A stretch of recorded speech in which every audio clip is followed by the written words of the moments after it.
Bienvenida familia nocturna a esta fogata de historias en Hablemos de lo que no existe. El día de hoy tenemos un episodio bastante oscuro, ya que te tengo preparados relatos acerca de sectas, conjuros macabros, entidades oscuras y pasados ocultos, pasados que esconden cosas bastante malévolas. Pero antes de iniciar, permíteme hacerte una invitación. Si esta es tu primera fogata de historias, es la primera vez que estás aquí, primero bienvenido o bienvenida. Y permíteme proponerte un trato. Hoy te he preparado varias historias que son bastante oscuras. Así es que hagamos este intercambio tú y yo. En el momento en el que escuches una historia que te haga sentir miedo, un poco de ansiedad, te quite tantito la tranquilidad o simplemente te guste, te intercambio esa historia por tu suscripción. Y si tú ya eres parte de la familia nocturna, entonces ya sabes lo que voy a decir. Te invito a que si logras sobrevivir esta fogata de historias en un solo recorrido, entonces, al final del video, coméntame cuál fue la historia que más te gustó. Y una vez dicho esto, comencemos con esta oscura fogata de historias.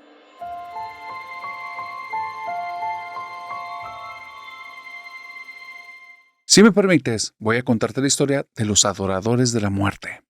Janet vivió algo macabro que la ha traumatizado desde aquel entonces hasta el día de hoy, y ya pasaron más de 10 años. Janet tuvo un novio. Uno de sus primeros novios fue el artífice de esta situación. Resulta que ella y él se habían conocido en el trabajo. Tenían una bonita relación. Él no era el tipo más galán, pero ella tampoco se consideraba bonita. Tenía ciertos problemas de autoestima, Janet, causados por situaciones familiares, situaciones en la escuela y por sus primeros dos exnovios. Dos tipos que digamos que se empeñaron mucho en que Janet se sintiera muy poca cosa. Y de cierta manera lograron herirla, porque Janet tenía un concepto muy bajo de ella. Por eso, cuando Fabián llegó y la conquistó en el trabajo, le mostró interés, le dijo un par de cosas bonitas, un coqueteo muy simplón, para ella fue más que suficiente y estaba perdidamente, no enamorada, pero sí interesada.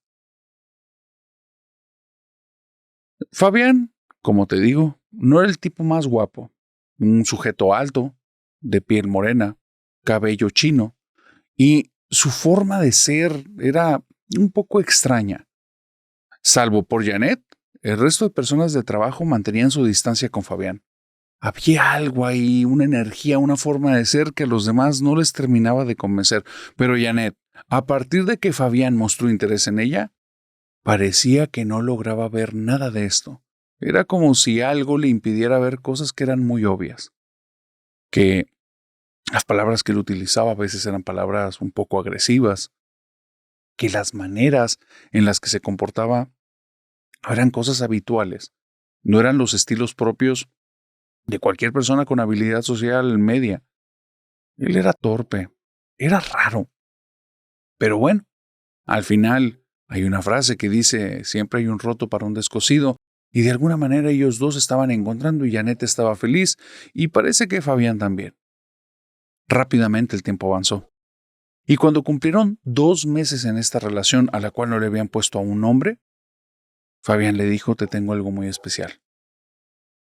Quiero darte un regalo que no solo es de parte mía, sino es de parte de toda mi familia. Y Janet se quedó un poco abrumada por la frase y le dice, ¿cómo que de toda tu familia? Dice, sí, mi familia sabe que me gustas, mi familia sabe que quiero que seas mi novia. Entonces, todos ellos me han estado apoyando para que esta relación se dé, para que estemos los dos juntos y entre todos nosotros te queremos regalar esto. El regalo consistía en una cadenita dorada que al final terminaba en un cuadrito negro que cubría algo metálico. Fabián le dijo a Janet directamente que no abriera ese cuadrito negro, que lo utilizara así, que siempre se lo pusiera debajo de la blusa y que no estuviera como a la vista de los demás. Janet Ni siquiera tuvo curiosidad en abrirlo. Ya para ese entonces, después de un par de meses, y al principio solo estaba interesada, ahora sí estaba perdidamente enamorada.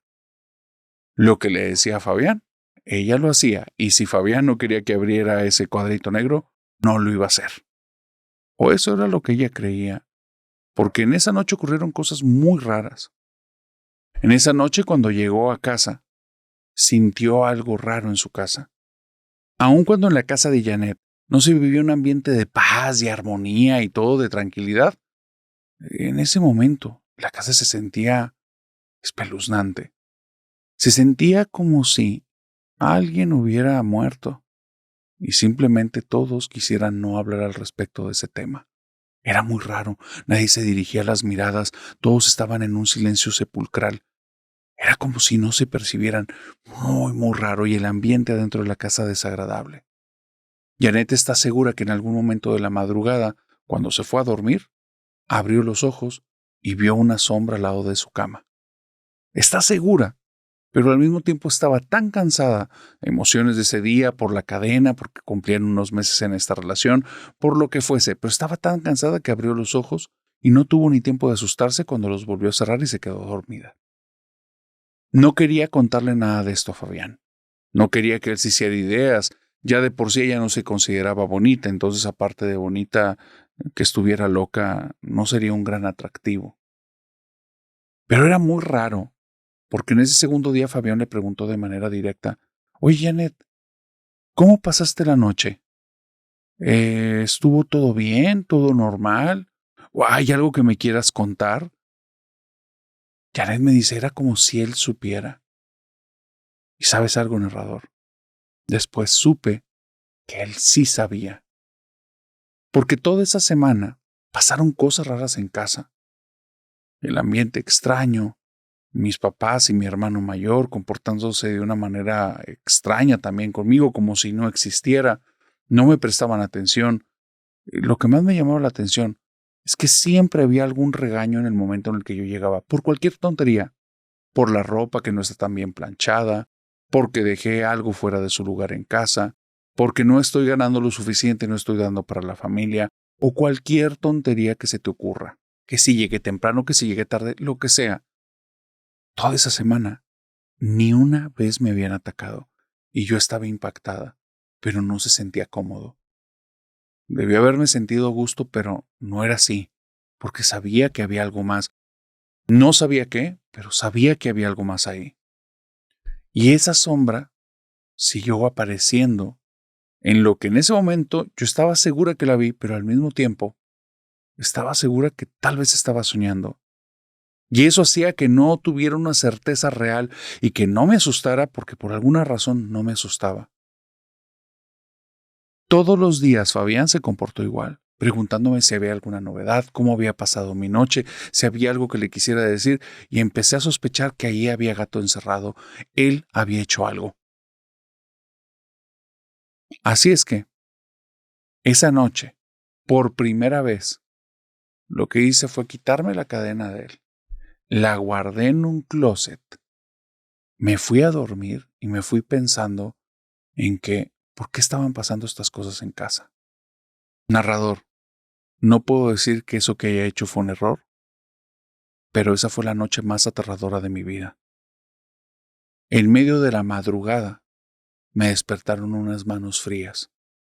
Cuando abrí los ojos, dos manos blancas, no sé si de hombre o de mujer, porque eran manos muy delgadas, con dedos muy alargados, me agarraron del brazo. La sensación helada fue la que me despertó, y cuando volteo, veo las dos manos, pero yo no veo que continúe hacia ningún cuerpo. Me asusto, me alejo y de repente las dos manos ya no están ahí. Yo estoy impactada. ¿Qué es lo que estoy viendo? ¿Qué es lo que acabo de vivir? ¿Qué fue eso? No sé. Son respuestas que al día de hoy no tengo. Pero no terminó ahí mi noche. Porque después de eso, frente a mis ojos, se abrió el closet donde había dejado la cadena. Y yo vi la cadena que se movía en el aire como si una mano la estuviera llevando hacia mí, y la dejó caer en mis pies. Y escuché una voz que me dijo en el oído: «No te la quites». Nada más así. Era una mezcla como si me lo estuviera ordenando y advirtiendo. No era bonita, no era un consejo, era como una amenaza velada. Cuando escuché eso me tapé los oídos y ese sí fue el error más grande que he cometido en toda la vida, porque volteé hacia donde estaba la puerta, hacia donde creí que venía la voz que me había hablado al oído. Y cuando volteo, narrador, vi a una mujer con una capucha, con unas manos huesudas, toda vestida de negro. Estoy segura que estaba viendo la muerte. No le vi el rostro. Las manos no pude verlas a detalle si eran huesos o unas manos muy delgadas. No fueron las mismas que me despertaron, fueron otras. Pero cuando vi esa cosa, grité. Grité y grité hasta que la voz se me perdió. Me quedé afónica un par de días. Mis papás no se despertaron. Nadie se despertó en la casa. Esa casa ya estaba embrujada, narrador. Cuando me levanté en la mañana, asustadísima porque apenas pude pegar pestañas un par de minutos durante la noche, o así lo sentí, lo primero que hice fue agarrar la cadena y romper esa mugre que tenía en medio para ver qué era el pedazo de metal que tenía escondido. Y ahí, frente a mis ojos, la misma silueta que vi en la noche. Pero había una diferencia. Cuando la vi en la noche, yo estoy seguro que era una mujer. En la cadena, esa figura era un esqueleto con una capucha. Estaba aterrada. Entonces resulta que Fabián no me quiere hacer algo. Me quiere hacer daño y después dijo que esto era de parte de su familia. Así es que ese día, con lo que tuve de valor, me acerqué con él, tomé la cadena, se la dejé caer en los pies y le dije, eso es brujería. Y me dijo, sí, es brujería para que te proteja.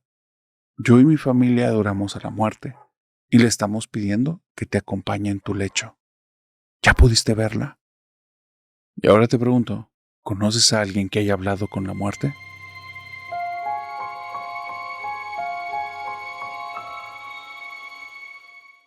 Nunca, bajo ninguna circunstancia, toques con tus manos o tu cuerpo algo que sepas que se haya utilizado para algún tipo de ritual.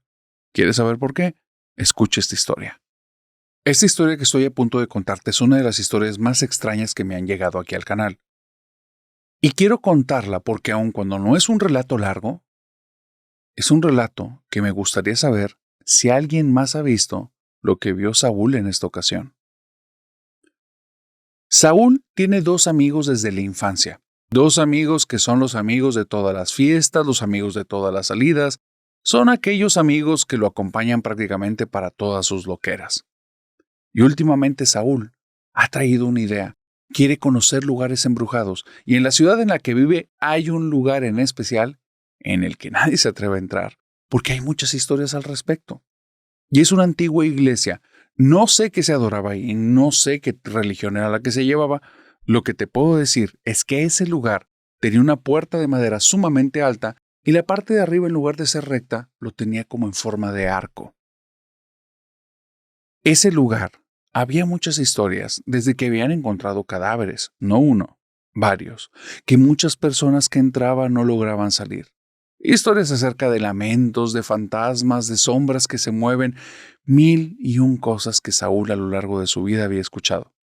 Pero no conocía a una sola persona que hubiera entrado al lugar y que tuviera una experiencia. Por eso sabía, o él creía, que mentían, que esos solo eran cuentos, que realmente allá adentro no había nada, pero si había algo, él se lo quería topar. Así es que fue con sus dos amigos, Jaime y Lucio. Pero las cosas no salieron como él quería. Él iba envalentonado, va con dos amigos, va a ir por primera vez a este lugar al que nadie se debe entrar. Eso le da cierta adrenalina y lo hace sentir más valiente de lo que realmente es. Pero también lo hace ser bastante más imprudente. Porque llegando al lugar ya había señales, cosas que le decían que no entrara. Lo primero, la puerta tenía un candado. Y ellos no iban preparados para poderlo abrir.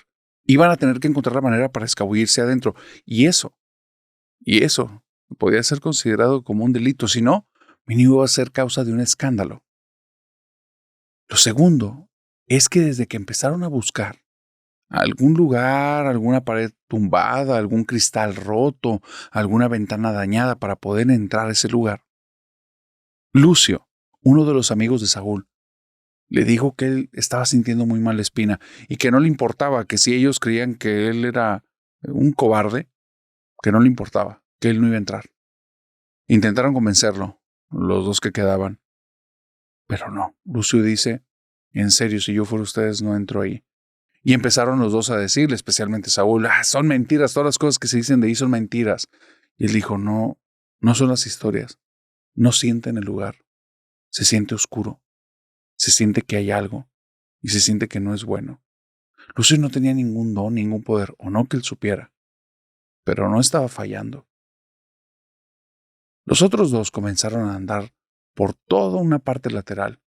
Total, se brincaron primero a la azotea de una casa, que desde esa azotea se lograba ver la parte posterior del edificio, de esta iglesia que estaba antigua y ya toda dejada, y una de las ventanas que estaba sellada con una lámina de madera, se veía que la lámina de madera estaba medio tumbada. Así es que después de brincar a la azotea, bajaron con cuidado y a patadas la terminaron de tumbar y entraron a la iglesia.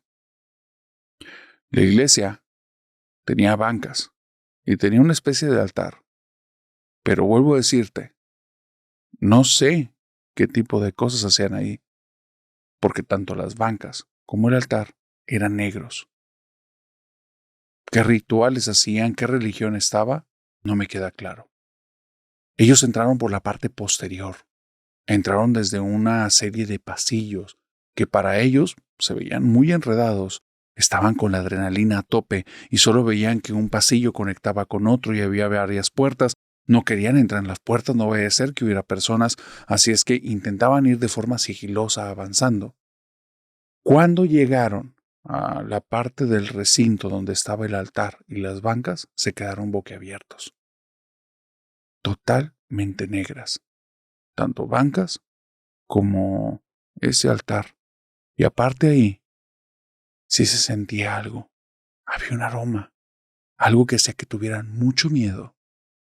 Siguieron avanzando entre las bancas, esperando poder llegar a la puerta y ver desde ahí alguna forma de salir, porque, por la forma en la que entraron, iban a hacer muchísimo escándalo para volver a salir, y si para entonces alguna patrulla estaba pasando porque algún vecino pudo haber reportado los golpanazos que le dieron a la madera, preferían intentarlo del otro lado para ver si lograban escabullirse bien.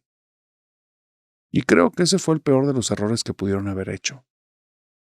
Porque cuando pasaron por ahí, cuando pasaron por el altar, en lugar de simplemente sacarle la vuelta si ya están viendo todo eso y si están sintiendo ese temor que parece que no está basado en nada de lo de ahí, porque al final no hay nadie, en lugar de eso, decidieron faltar al respeto a cualquiera que fueran las creencias y religiones que ahí tenían, y mientras uno simplemente se acercó al altar, lo tocó con sus manos y lo limpió para ver si verdaderamente era negro, el otro brincó y se acostó arriba. Se abrió de manos y dijo, mira, un sacrificio para los demonios. Se quería hacer el chistoso.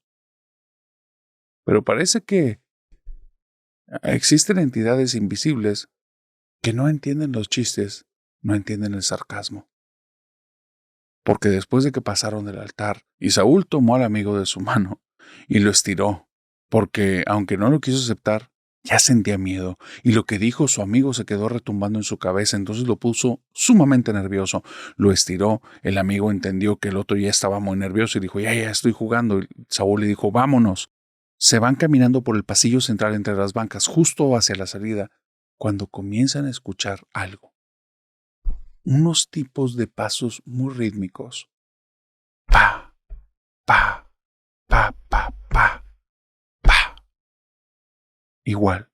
Pa, pa, pa, pa, pa, pa.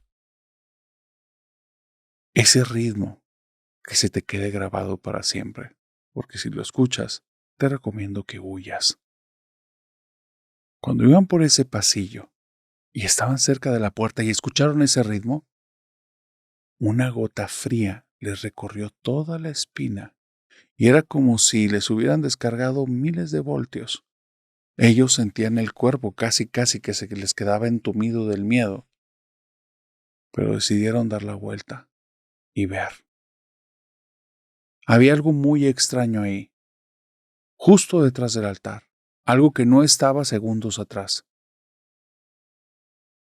Un tipo, y vuelvo a decir tipo, estilo, algo que parece ser, como estos cartelones rectangulares que sirven para algunos de los negocios, para ponerlos en la calle y que sepas que están ahí.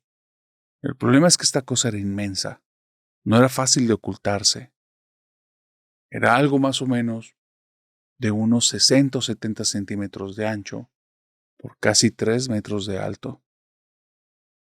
Lo peor era el ritmo. Pa, pa, pa, pa, pa, pa. Eso era el ritmo que tenía esa cosa cuando se movía. Pa, pa, pa, pa, pa, pa. Como si tuviera pies, como si alguien estuviera detrás moviéndolo. Las cosas se empezaron a poner muy oscuras muy rápido cuando ese último ¡pa! Fue un brinco que esa cosa dio para pararse arriba del altar. No tenía pies, era solo un rectángulo. Y si tenían alguna duda de que si lo que estaban viendo era una persona moviendo algún tipo de cartelón de 3 metros con una facilidad tremenda, ese cartelón o esa cosa alargada de color negro se vino abajo después de pisar el altar. Y fue algo muy extraño, porque se veía totalmente rígido. Tal vez algún papel muy duro, o muy probablemente cartón. El problema es que cuando chocó con el suelo, sonó como si hubiera sido agua, y se esparció, gotas por todas partes. Se reunió, y el líquido los empezó a seguir, como si fuera algún tipo de animal que los estuviera persiguiendo y los estuviera cazando. Pero imagínatelo, simplemente como una mancha de refresco bastante grande que comienza a seguirte por todo el piso. Ellos, ya el decoro digamos que quedó a un lado, es que comenzaron a gritar, se pegaron a la puerta, comenzaron a golpearla hasta que sintieron que esa cosa estaba muy cerca y cuando voltearon, solo vieron como a 1 metro ese líquido se empezaba a abultar, como si se empezara a formar algo ovalado, como en la parte superior de una cabeza. Y en ese instante, corrieron como si se hubieran puesto de acuerdo, sacándole la vuelta al líquido, yendo hacia la parte de atrás de los pasillos, rezando a algún dios porque ellos no creían en ninguno, pero rezando a algún dios invisible que por favor los ayudara para que no se perdieran en el laberinto. Parece que ese dios los escuchó, porque pudieron llegar directamente al cuarto por el que entraron. Cuando estaban ahí, estaba la policía y estaban tan asustados que les gritaron, por favor, sáquenos, hay alguien aquí. Sáquenos, sáquenos, sáquenos. El policía los iba a empezar a interrogar y ellos, por favor, sáquenos y llévenos a la cárcel, haga lo que quiera, pero sáquenos. Saúl y su amigo terminaron esa noche en la cárcel. Tuvieron que pagar una buena multa. El problema es que todas las cosas que les dijeron a los oficiales eran incoherentes. Los oficiales tuvieron que hacerles análisis de sangre, porque obviamente creía que había sustancias. Lo extraño es que ninguno de los dos salió positivo. Y esa es la que recuerda Saúl como la peor noche de su vida. Y la gran duda, ¿qué fue eso que vimos ahí en esa iglesia? ¿Y qué era lo que adoraban ahí? Si alguna vez has visto una entidad como esta que vieron ahí, déjamelo saber en comentarios.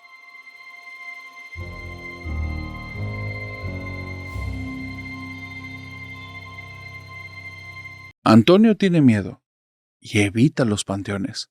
¿Quieres saber por qué? Te recomiendo escuchar esta historia. Antonio tiene miedo y evita los cementerios. Cuando él era pequeño, tuvo un par de vivencias bastante extrañas que han hecho que al día de hoy tome sus reservas y evite estos lugares, estos camposantos. La familia de Antonio tenía una tradición y siempre, en 3 ocasiones del año, Iban al cementerio a visitar a sus fieles difuntos. Familiares que tenían ahí, a veces tíos, en ocasiones a la abuela, al abuelo, porque la tradición trataba en el que se enfocaban en una sola persona. Cuando fueron en estos años, más o menos cuando Antonio tenía alrededor de unos 8 o 9 años, ocurrió lo que estoy a punto de decirte, algo bastante extraño. Resulta que Antonio, estando ahí, estando en el cementerio, llega un momento en el que está aburrido porque sus papás hacían como este diálogo con los familiares, llevando un poquito de plática, pero mucho en oración, y era una oración en silencio. Tradición muy personal, muy de su familia. Antonio estaba muy pequeño para soportar tiempos tan prolongados de meditación, de reflexión. Entonces, a sus 9 añitos, más o menos por esa edad, cuando estaba ahí con sus papás, en algún momento le ganó la desesperación y comenzó a caminar. Se topó con una tumba que le llamó mucho la atención. Era un pedacito enrejado en el que estaba todo cubierto de flores y al fondo se veía una lápida grande y cuadrada. La lápida estaba desgastada. Aparte, Antonio a sus 9 años no le prestaba mucha atención a la lectura, pero le maravillaba que en medio de todo ese lugar, que tenía mucha tierra, que estaba todo con muchos colores grises por las lápidas, ese espacio estaba lleno de flores y las flores estaban muy bonitas. Cuando él estaba ahí, se acercó a las flores, tocó una y entonces le habló una mujer que él no se había dado cuenta que estaba ahí y le dice, ¿te gustan? Y dice, sí, son muy bonitas. Y le dice, esta es la única tumba de todo el cementerio que tiene flores. Y entonces Antonio le preguntó, ¿y sabe por qué pasa eso?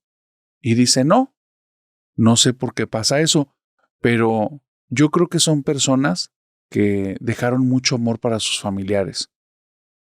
Antonio no entiende bien de lo que le está hablando, es apenas un niño, pero ve en el rostro de esta mujer, una mujer mayor, de cabello cano, regordeta, con una voz muy dulce, como que ve en ella a una persona en la que puede confiar, una persona que lo hace sentir a gusto. Como se siente a gusto, entonces prosigue hablando sin pensar mucho y le dice, ¿usted conocía a las personas que están aquí? Y ella le responde, sí, hace mucho tiempo los conocí. Entonces Antonio escucha por ahí la voz de su mamá, se despide y se va corriendo. A partir de esa ocasión, cuando iba al cementerio, ya no se desesperaba tanto. Iba pensando en que ahí tenía una amiga. Ese año fueron las 3 ocasiones. Esta fue la primera. En la segunda ocasión que fue, llegó al lugar de las flores. Cuando estaban ahí las flores, empezó a tocarlas y después de 5 o 10 minutos, vio a la mujer que estaba justo al lado de él y la volteó a ver y le dice, oiga, yo no le he preguntado, pero ¿usted cómo se llama? Y la señora le dice, me llamo Heréndira, ¿tú cómo te llamas? Y Antonio dice, me llamo Antonio. Y ella, tienes un nombre muy bonito. ¿Tú por qué viniste aquí? Y Antonio le dice, mis papás vienen aquí a visitar personas que quieren, que ya no están, pero yo no los conocí. ¿Y tú crees que tus papás hayan querido mucho a esas personas?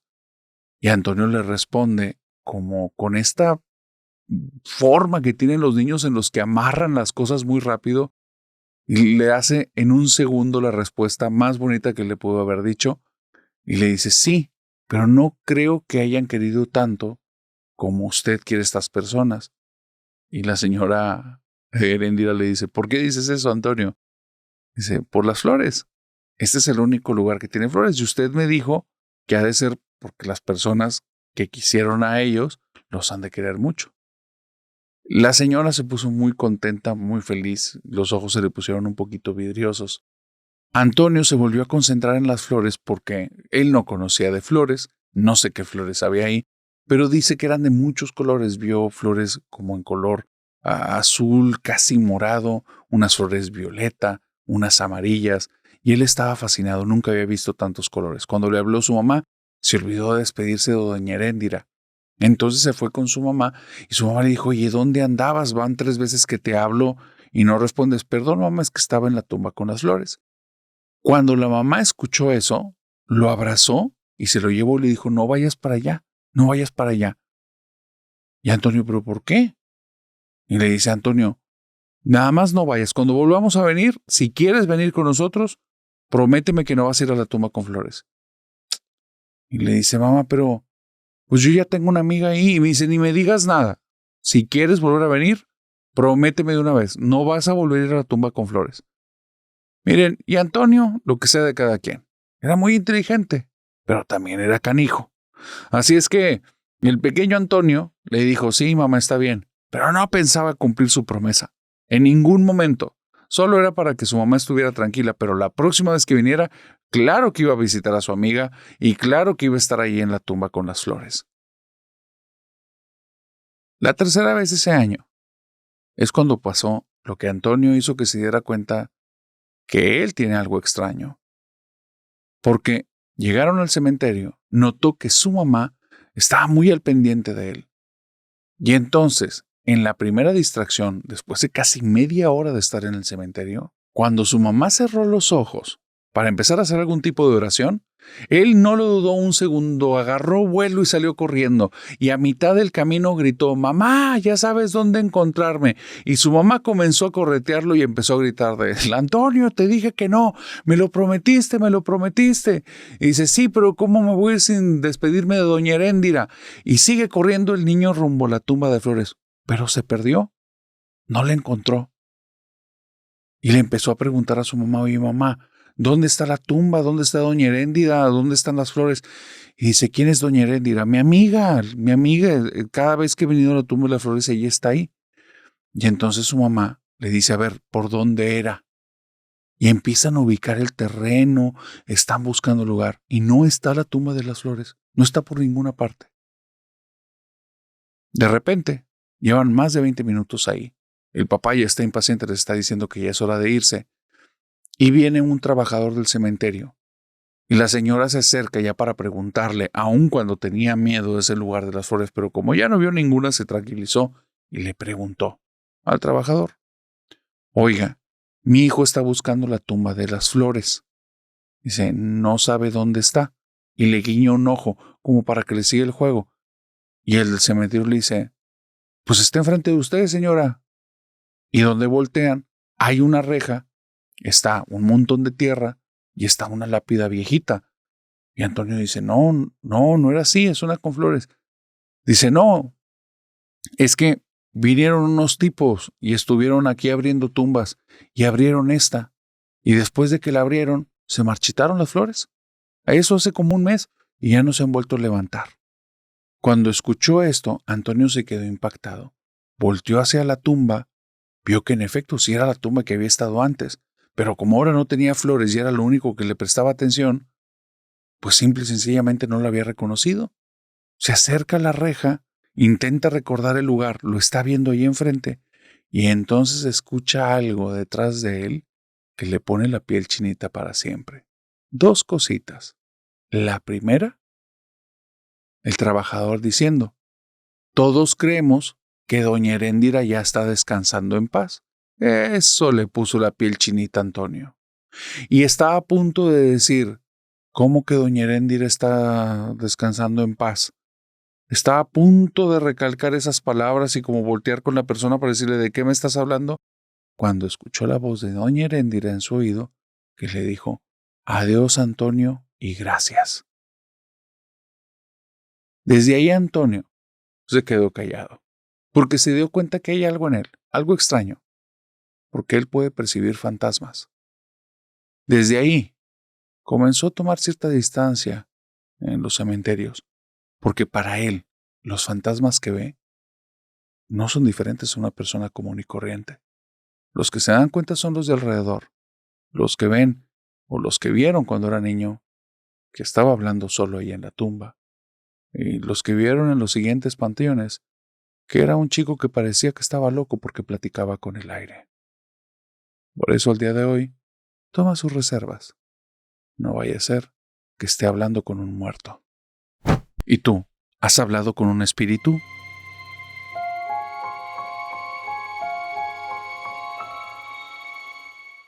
Imagina que llevas toda una vida buscando fenómenos paranormales y nunca encontraste nada. Nunca conociste a nadie de forma cercana que le haya pasado algo. Y cuando ya tienes la idea que eso no existe, son puras fantasías, algo aterrador le ocurre a tu familia y entonces te hace dudar de todo lo que siempre has creído. Esa es la historia de Álvaro y aquí vamos a contarla. Álvaro me mandó un mensaje que me llamó mucho la atención y me decía: narrador, tengo que decirte que por lo general las historias que cuentas me resultan fascinantes, me gustan, pero no me dan miedo, salvo una. En el sábado de sombras pasados dijiste una frase y cuando la dijiste, toda mi piel se puso chinita y sentí una cantidad de miedo casi incontrolable. Dijiste que no hay niños fantasma. Te quiero contar algo para que los dos podamos entender qué fue lo que me pasó. Yo soy una persona que me gusta el tema del terror. A mí me gusta mucho toda la situación relacionada con películas, con podcasts, con videos. Busco evidencias y todo ese tipo de cosas. Pero honestamente, después de tantos años de estar buscando, yo ya me llegué a decepcionar. Y prefiero verlo todo esto como ficción, como una fantasía. Nunca me ha pasado nada. Nunca le había pasado nada a mi familia. Nunca había ocurrido absolutamente nada. Hasta este sábado, 2 horas antes de escuchar ese podcast tuyo. El sábado tuvimos una reunión familiar en la casa. Vinieron mis papás, vinieron mis hermanas, y de mis 3 hermanas, una de ellas tiene 2 niños. Pasó algo muy raro. Cuando estábamos en medio de la comida, estábamos llevando ya también una sobremesa, y empezamos a escuchar a uno de los 2 niños, al más pequeño, llorar, pero estaba inconsolable. Mi hermana se levantó creyendo que había tenido algún accidente y se dio cuenta que estaba encerrado adentro de un cuarto. Mi sobrinito tiene alrededor de 6 años. Está chaparrito, es muy rápido, es muy ágil, le gusta estar explorando todo, por eso se tiende a accidentar. Pero digamos que toma riesgos, pero hasta cierto punto, nada más ciertos tipos de riesgos. La habitación que tenemos en la que se encerró es una habitación en la que hace mucho tiempo, digamos que teníamos a mi abuelo que sufrió demencia. Mi abuelo, y te digo, digamos que teníamos, porque realmente lo que hacíamos era encerrarnos adentro con él. Estábamos ahí por si llegaba a necesitar algo, pero le poníamos a la puerta un cerrojo arriba que es solo manual, es un tubo, y un cerrojo abajo. Pero no está en una altura normal, para que me entiendas. Yo mido 1,60 y necesito poner un banquito para subirle otros 20 o 30 centímetros y poder alcanzar el cerrojo que está prácticamente en el canto superior, en la parte superior de la puerta. La idea de ese cerrojo manual, especialmente el de arriba, era que mi abuelo no lo alcanzara. Mi abuelo, por su situación, intentaba siempre escaparse y salirse. Se le olvidaba dónde estaba y quiénes éramos. Entonces, en varias ocasiones me quedé dormido, mi papá también, mi mamá en alguna ocasión, y mi abuelo se escapó. Y sentíamos que se ponía en peligro, por eso pusimos esos picaportes. Y con esos cierres de puertas, esos cerrojos, la puerta estaba muy segura. Mi abuelo ya falleció hace más de 10 años. Y lo que hicimos fue dejar esos picaportes abiertos, porque no los podíamos soltar tan fácilmente, estaban demasiado bien puestos. Pero lo que mi papá hizo fue bien fácil. Le empezó a poner capas de pintura. Y capas de pintura. Y cada año que hace la limpieza de puertas y empieza a ver si necesitan como otra mano de pintura, si no necesita la puerta, le pone otra mano de pintura a esa cosa para que no se vaya a mover. Ni de un portazo se mueve, esa cosa está pegadísima. Ya son muchos años y muchas capas de pintura. Narrador, este fin de semana para sacar a mi sobrino de ahí, tuvimos que romper la puerta. Literalmente romper la puerta. Cuando giramos la cerradura, empujamos y nos dimos cuenta que la puerta por el medio se empujaba, pero arriba y abajo no. Los picaportes estaban puestos. Comenzamos a dar patadas, comenzamos a dar golpes, le dejamos caer peso, se empezó a trozar y finalmente se dio. la destrozamos. Quedó inutilizable. No nos enfocamos para nada en la puerta. No nos preguntamos de qué manera se había cerrado. Y estábamos preocupados por mi sobrino, por su salud, que estuviera bien. Y entonces vimos y él estaba bien, pero estaba muy asustado. Cuando se tranquilizó, empezó a hablar acerca de un niño. Narrador, cuando empezó a decir lo del niño, yo dije, está jugando. Hizo algún juego con su hermanito y ya. Hasta que me vino la pregunta a la mente. ¿Y cómo carajos cerró esos cerrojos que ni están a su altura, ni hay ninguna silla ni mesa en ese cuarto? Él no pudo haber alcanzado ese lugar y están pegados. Me fui corriendo al cuarto y vi como si hubiera unas falanges pequeñas que lo agarraron porque había unas marcas alrededor de lo que sube y baja el cerrojo. La verdad es que no tenía ni idea, no me había puesto a pensar si era un niño o no era un niño. Pero en el momento en el que dijiste, el fantasma de los niños no existen, esos son cosas más oscuras que se hacen pasar por ellos, entendí. Porque si así fuera un fantasma lo que estuviera ahí en mi casa, un espíritu de un niño, ¿por qué alcanzó casi 2,5 metros? Y en mi mente vino la imagen donde algo, haciéndose pasar por un niño, hizo entrar a mi sobrino, y cuando mi sobrino estuvo dentro del cuarto, se estiró y cerró la puerta con una fuerza tan brutal que movió ese cerrojo como si fuera nada.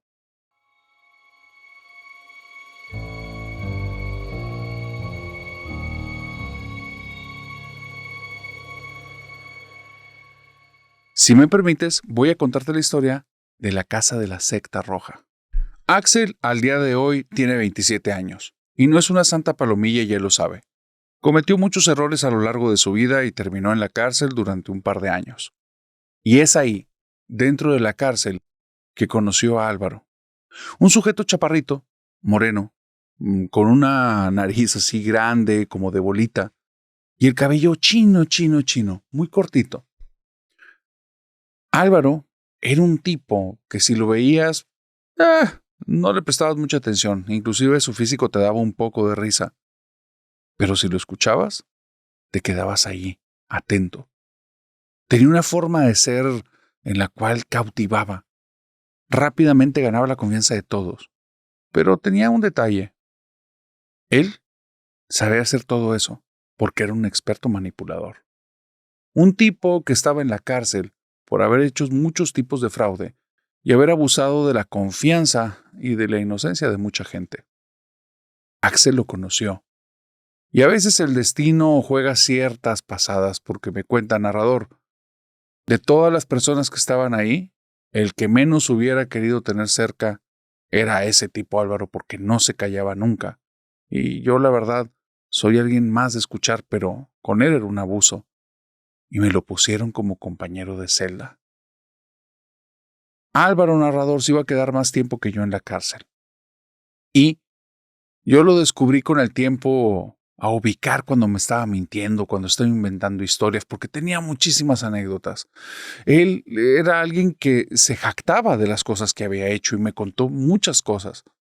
También me ayudó para darme cuenta de la clase de la persona con la que estaba, porque yo había cometido errores, pero no me había considerado nunca una mala persona. Había tomado malas decisiones, había estado con malas amistades, con malos pasos, pero sentía que por dentro ni yo estaba de acuerdo con las decisiones que tomé.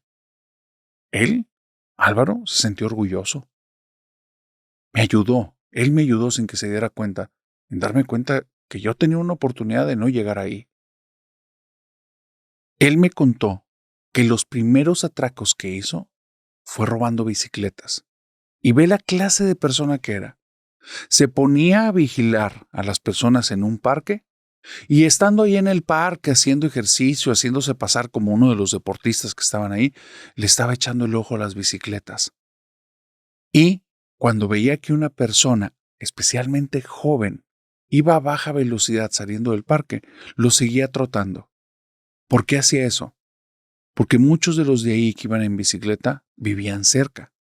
Entonces, una vez que ubicaba a la persona con la casa, él seguía trotando como si no hubiera pasado nada, y un día o dos ya tenía ubicada la casa, la bicicleta, y en ese tiempo, porque eran finales de los 80, las casas no tenían rejas. Después él pasaba con una camioneta y empezaba a recolectar.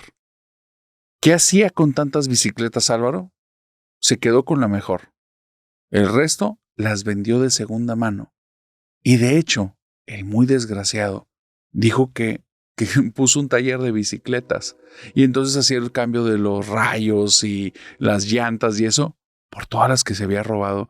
Este tipo era un sinvergüenza, pero sinvergüenza. Y se sentía él orgulloso. Cada vez que contaba esto, se llenaba de orgullo y se notaba. Me dijo que de ahí fue escalando, que no se quedaba mucho tiempo en una colonia. Iba migrando de una a otra y después empezó a migrar de una ciudad a otra. Pero lo segundo que aprendió a hacer fue robarse las mascotas de las personas. Te digo, narrador, este tipo era un desgraciado. Dijo que una parte del lugar que rentaba lo adecuó con jaulas que él mismo hizo, porque sí era un tipo habilidoso. Era un tipo que sabía hacer cosas, pero todo lo utilizaba para dañar a los demás y robar. Puso jaulas clandestinas. Entonces veía que familia tenía mucho apego con su mascota, perros, gatos, cualquier cosa que se pudiera llevar, y donde apenas se descuidaba la familia, se los llevaba. Y esperaba 1 o 2 semanas hasta pasar por la casa y en los postes de madera revisaba a ver si estaba estos cartelones donde decía se busca y solo les llamaba a los que les daba recompensa. Con esos se quedaban de ver en un punto y lo llevó. El problema fue que este tipo iba aprendiendo muy rápido. Era un cuate muy ambicioso y vuelvo a decir, sí era inteligente, pero lo utilizaba todo para mal. Cuando estuvo 3 veces en la misma colonia por lo de las mascotas, un vecino sospechó y lo increpó y le dijo, oye, tú ya habías venido, ¿no serás tú el que se los está robando? Y entonces él empezó a escabullirse y hasta les dijo, no me pague nada, no, con esas cosas yo no voy a estar jugando y no voy a dejar que hablen mal de mí. Tuvo que regresar a su casa y liberar a todos los perros y gatos. Ya no iban a regresar a sus casas probablemente porque él estaba a más de 5 kilómetros de ahí. Pero desde ahí aprendió. Nunca más de 2 mascotas en la misma colonia. Y fue escalando, fue aprendiendo de cosita en cosita. Justo cuando yo estaba por salir de la cárcel, que yo ya estaba harto de este tipo, pero a la vez, de cierta forma, ya le había agarrado cierto cariño a sus mentiras y sus historias. Vuelvo a decir, ya sabía distinguir las verdaderas de las falsas. Una noche me despertó cerca de la madrugada y me dijo, Axel, te voy a decir algo, pero es bien importante. Y yo le dije, ¿qué quieres, Álvaro? Déjame dormir. Me dice, Axel, ¿te vas esta semana? Y le dije, sí, esta semana me voy. Me dejas contarte algo, pero me tienes que jurar que te lo vas a llevar a la tumba o te vas a esperar a que yo esté dentro de una tumba para contarlo. Y Axel me dice, narrador, no voy a entrar en detalles, pero digamos que ya puedo contarte esta historia porque ya me enteré qué le pasó a Álvaro. Cuando fue escalando en todos sus negocios sucios, llegó a una parte en donde la avaricia fue todo. El codiciar, el querer, el tener más, el tener una vida muy holgada, pero a base de perjudicar gente, es un pésimo camino. Te va a dejar ahí una lista de enemigos muy amplia, pero aparte de eso, no estás construyendo algo. Estás cavando un pozo, solo no te estás dando cuenta. Y Álvaro se dio cuenta muy tarde. Axel me dice que conforme fue escalando cuando llegó este momento de avaricia, él ya no quería vivir más porque él decía, ya me he esforzado mucho y ve cómo vivo. Son apenas unos miles de pesos por lo que me pagaban por las bicicletas y otros cientos de pesos por los animales. No valía la pena ni el esfuerzo ni estar tanto tiempo ahí en la colonia porque este tipo era un descarado. Este tipo lo veía realmente como si fuera un trabajo, como si se estuviera esforzando por eso. Era un sociópata, no se daba cuenta porque no podía empatizar con los demás. No se daba cuenta que él vivía a costa de lágrimas y sangre de los demás, de esfuerzos ajenos. Y él se sobrevaluaba Y entonces sus esfuerzos decía que valían más que eso. Así es que puso la mira más alta y empezó a robar casas. Así como me escuchas. Encontró a un abogado que le explicó ciertas cuestiones legales por las cuales se podía escabuir y armó todo un plan. En ocasiones llegaba disfrazado prácticamente de una persona de mucho dinero. En otras ocasiones llegaba como si fuera el padre de una familia y contrataba actores, tanto mujer como niños. Otros tiempos, los actores les decía que lo que iban y tomaban su papel como lo que tenía que ser. Más adelante fue escalando y se fue haciendo como de una pandilla en la cual les podía confiar. Álvaro comenzó a aprender muy rápido, porque en la tercera o cuarta casa que vendió cometió un error. Se metió con quien no debía. El dueño de la casa tenía un hermano que era judicial. Y judicial, para la gente que no entiende, como un policía, pero digamos de un perfil muy particular. Eran otros tiempos, otras formas de hacer las cosas, y ese policía, la ley, la hacía por su propia cuenta. No le interesaba el papelito, le interesaban las acciones. Cuando el hermano del judicial le habló y le dijo que el cheque no tenía fondos, era cerca de las 8 de la noche. Y el judicial, aun cuando ya era tarde, no lo pensó dos veces. Se subió a su vehículo, se fue directo a la colonia donde estaba la casa o la antigua casa de su hermano, detuvo el vehículo ahí, tumbó la puerta a patadas, traía un bat de béisbol y se encontró ahí a Álvaro celebrando con un par de copas de vino con una mujer en la habitación en la que antes estaba el comedor de su hermano. Cuando lo vio, comenzó a golpear las puertas y paredes con el bate y se fue acercando a Álvaro y le dijo: no voy a dejar nada de ti. Y Álvaro en ese instante entendió. La había regado, había cometido un grave error. Siempre pensó que la parte legal era lo que le iba a defender, pero nunca pensó que se iba a topar con un matón. Entonces Álvaro simplemente levantó las manos y le dijo: te la devuelvo y te pago por las molestias. Y el policía le dijo: yo no voy a caer en eso. Y dice: espérate. Caminó un cuarto, sacó 2 fajos de billetes, se los entregó y le dijo: no me hagas nada, quédate aquí, yo me quedo contigo y mañana revertimos la casa y te la quedas. Valoro más mi vida que esto.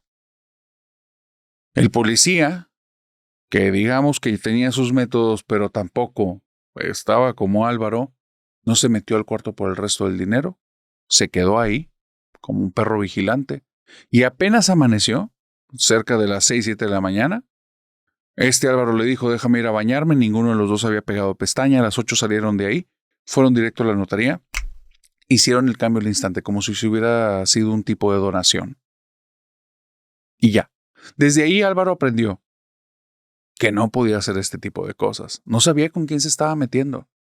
Y Álvaro era un tipo desagradable, corrupto, malo, sin corazón, pero inteligente. Aprendió muy rápido. A partir de ahí, ¿te acuerdas que te dijo que tuvo una pandilla? Pues era para esto.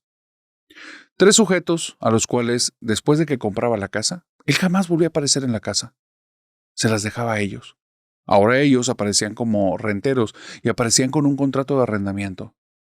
Pero no estaban ellos nada más por eso.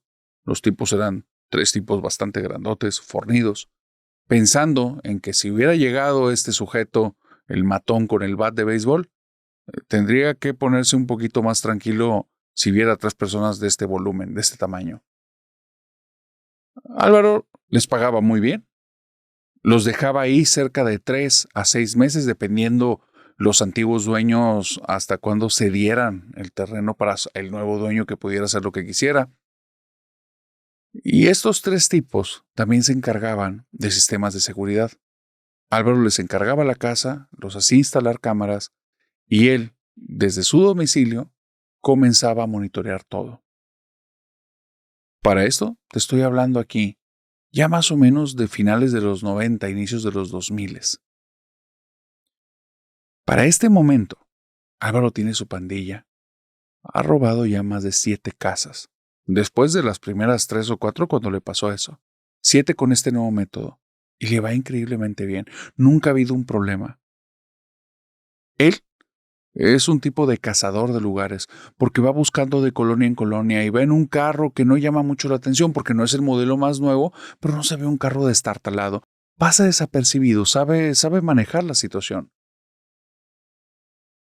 Va de colonia en colonia, busca casas. No casas en venta y no casas en renta. No. Él llega, toca el timbre y te dice que está encantado con el lugar, te dice que viene de fuera y que trabaja por una compañía muy grande y tiene una buena cantidad de dinero y comienza a ofertarte. Te dice que si vendes la casa y aunque le digas que no, te hace una oferta que es tan grande que no la puede rechazar. Y hay una situación con Álvaro. Es que Álvaro estudia muy bien. Sabe cuánto valen las propiedades en el momento en el que va y tiene la idea de cuánto creen las personas que puede ser que valga y entonces ofrece. Y es en estas búsquedas cuando se topa una casa increíble. Una casa que tiene un jardín enorme. Es una casa que prácticamente mide el terreno de 3 y se ve que la zona del patio está tremenda.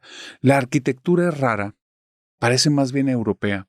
Tiene acabados de ladrillo y las ventanas son circulares. Es muy extraña, pero apenas la vio, dijo, esta es para mí. No dijo para venderla, no estaba pensando en qué hacer con ella. Se vio dentro de la casa. La codicia le ganó. Así es que no lo pensó 2 veces. Detuvo el vehículo afuera, tocó la puerta. Salió un anciano, jorobadito, de la piel muy pálida, el cabello sumamente blanco. Y, como si el hombre estuviera con la máxima confianza del mundo, empezó a caminar hasta la reja y le dijo muy cerca, dígame, ¿qué necesita? Y Álvaro le dijo, le compro su casa. La persona de ella adentro reaccionó como nadie había reaccionado en este tipo de fraudes. Le dijo, está bien. Y Álvaro no podía creerlo. Él estaba acostumbrado a que le dijera no y entonces aventaba un dinero y después insistía y ponía una cantidad más alta y al final era convencerlos, que entendieran que tenía tanto dinero que al final no podían decirle que no. Aquí este tipo parecía que no le importaba y estaba dispuesto a dar la propiedad. Así es que reaccionó rápido y le dijo, te ofrezco tanto, una cantidad que era bastante inferior al precio de la mitad de la casa. Esa casa era enorme. Y el señor le dijo, está bien, ¿cuándo? Y Álvaro no podía creerlo. Su mente intentó darle lógica a lo que estaba pasando y le dijo, ese anciano debe haberla construido hace muchos años, ha de tener varias décadas ya este lugar, y no sabe cuánto vale actualmente. Se quedó con los precios de antes. Ciérralo ahorita. Ciérralo como si fuera una venta. El hombre pensaba robarla. Le dijo, mañana a primera hora nos vemos en tal dirección. Es el notario, ahí hagamos el cambio y te entrego el cheque con el dinero. El señor dijo, ahí nos vemos. Al día siguiente, el anciano llega junto con una mujer más o menos de edades parecidas, cabello cano, la señora ya se ve cansada. Y por primera vez, Álvaro sigue sin creer la situación, porque no le hacen preguntas acerca del cheque. No empiezan con un estira y afloje de la cantidad, que todo es una simulación, porque los billetes no tienen ni un solo fondo. No van a obtener un peso a cambio de la propiedad. Pero él está acostumbrado a este estira y afloje y no está pasando nada de eso. Es más extraño aún. El anciano llegó al lugar, habló directo con el notario, le dice, él se va a quedar con la casa, le entregó las llaves a Álvaro y se estaba olvidando inclusive de cobrar el cheque. No le hacía sentido nada. Y aquí hay una cuestión importante, porque las personas que saben hacer fraudes tienen cierto olfato para descubrir cuándo les quieren hacer un fraude a ellos. Algo ahí estaba extraño. Y Álvaro lo detectó. Por eso, saliendo de ese lugar fue un teléfono público, le marcó a estos sujetos y les dijo, les tengo no una casa, les tengo una mansión en la que van a vivir 1 año y se las voy a amueblar. Les voy a pagar lo que estoy acostumbrado a pagarles. Saben las reglas que yo tengo, lo que no pueden hacer ahí. Pero lo que necesito que me tengan para mañana es 16 cámaras. ¿Por qué 16? Porque Álvaro es inteligente. Ya sabe en las proporciones de los lugares más o menos qué cámaras debe de poner en qué lugar. Y al ver esa propiedad, lo primero que pensó eran los puntos estratégicos donde deberían de estar las cámaras para ver el exterior, pensando más o menos cómo estaba el interior, también para poderlo ver y para poder ver el patio. 16 cámaras, por lo menos era lo que iba a necesitar. Los sujetos se sorprendieron, le dijeron que estaba bien, lo vieron al día siguiente a mediodía, y Álvaro estaba esperando que regresaran los ancianos vueltos locos o con la policía o algo, y ya le iba a tocar a estos sujetos enfrentarlos que al final, por la cuestión del contrato y cómo había movido las cosas, nunca terminaban dando con él. Los ancianos no se presentaron, los hombres instalaron las cámaras y pasaron 3 meses. Buscaba en periódicos si había un obituario ahí y tenía ahí los nombres del dueño anterior, entonces quería ver si él o su esposa o los apellidos que coincidieran o algo por ahí de alguien que hubiera muerto por el coraje, por el infarto, por el susto de haberse quedado sin nada, pero no volvió a tener noticia de ellos. Ese señor encorvadito que prácticamente le regaló la casa jamás se la peleó. Bueno, eso durante los primeros 3 meses. Porque para el tercer mes, estos sujetos vivían muy bien ahí, pero Álvaro estaba paranoico. Algo estaba pasando ahí, él lo sabía, su instinto se lo decía, no podía acercarse al lugar. Ya tenía tanto dinero en efectivo y tenía varias propiedades que él no lo necesitaba. Esto era pura avaricia, era pura codicia, todo lo que daba. Por eso se sorprendió y a la vez no. Cuando, en una noche, cerca de las 12 de la noche, coincidió que él se había levantado de la cama, fue a prepararse un café y vio algo extraño en los monitores de la casa. Resulta que hay un grupo de personas que van encapuchadas y con mucho sigilo han estado apagando las cámaras. Lo extraño no fueron esas personas, sería mucha coincidencia, no. Lo extraño fue ver la mitad de los monitores apagados, totalmente el panel en negro, sin señal. Cuando se quedó viendo ahí es cuando vio de repente una mano quitando una y Álvaro es un tipo inteligente. Las cámaras varias estaban ocultas, varias estaban encontradas, varias estaban en lugares en los que si no sabías que estaba ahí, no te ibas a dar cuenta que te estaban filmando. Y colocó una especialmente en el pasillo de la segunda planta y en la parte baja, en la zona en la que estaba la alacena donde guardan los víveres. Y en esas dos es cuando vio, en la de abajo, que pasaba un tipo, todo encapuchado con algún tipo de ropa ceremonial extraña. Álvaro, por el tipo de tecnología que tenía, no sabía qué color tenía la ropa, pero se veía. Era una ropa ceremonial muy rara. Y en el piso de arriba es donde vio al anciano, al antiguo dueño, caminando por ahí, también vestido ahí, pero ya no iba encorvado, caminaba normal, como si el día que llegó hubiera estado actuando. Y cuando llegó una de las cámaras, solo saludó y siguió su andar. Esa noche, 3 sujetos bastante altos y robustos desaparecieron. Álvaro no supo qué sucedió con ellos. Jamás se atrevió a acercarse a la propiedad. Para la mañana siguiente, todas las cámaras, inclusive esas 2, estaban desactivadas. Él sabía que para que hubieran encontrado la ubicación es porque le sacaron información a los chicos que ahí vivían. No se volvió a acercar a la casa. Y cuando quería ir a investigar, digamos que uno de los antiguos dueños de esas casas que ahora le pertenecían hizo una buena venganza. Conoció un juez y a partir de ahí las estrategias que utilizó don Álvaro no fueron suficientes y por eso terminó en la cárcel. Axel me cuenta la historia, como te lo dije. Sin faltar a su palabra, Axel sigue aquí y no está en la tumba. Adivina quién sí y por qué me pudo llegar esta historia al canal.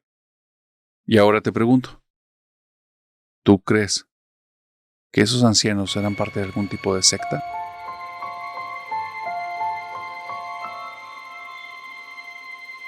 Y con esta historia, querida familia nocturna, hemos llegado al final de esta fogata de historias. Querida familia nocturna, recuerden, Si ustedes llegaron al final de una, por favor, házmelo saber en comentarios y aprovecho para preguntarte cuál fue la historia que más te gustó. Si esta es la primera vez que estás aquí, yo creo que te gustaron las historias. Y si vas a ir a la siguiente fogata de historias, entonces suscríbete. Y una vez suscrito, permíteme decirte, bienvenido a la familia nocturna. Ahora sí, una vez dicho esto, nos vemos en el sábado de sombras. Te deseo bonito resto de semana y que tengas dulces pesadillas. Bye bye.